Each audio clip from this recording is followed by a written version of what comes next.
তো এখানে আমরা এখন এখানে একটা কানেক্টর দিয়ে দিব আর এখানে একটা দিয়ে দিব বা এখানে দিয়ে দেবো। দিলে এই যে লুজ কন্ট্যাক্টটা আছে, এখানে জাম্পারিং আছে, যার কারণে হচ্ছে ফিডারটা চালু আছে বা চলতেছে, কোনো প্রকার বিদ্যুৎ বিভ্রাট হচ্ছে না। শুধুমাত্র চালু করার সঙ্গে সঙ্গে এখানে ফ্ল্যাশিং দিচ্ছে বা আগুনের ঝলকানি পড়তেছে।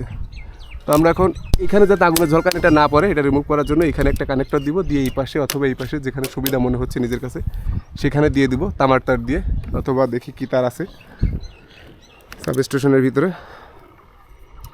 তো গরমের দিন আসছে, গরমের দিন আসার কারণে আমাদের এই যে যত লোড সংযোগগুলো আছে যেখানে যেখানে একটু দুর্বলতা আছে সেই সকল জায়গাতে কিন্তু এই সমস্যাগুলো হচ্ছে।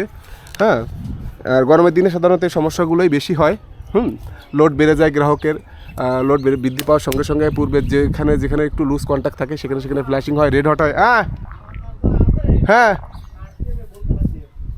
ফ্ল্যাশ যাবে না, ফুল রাইজার।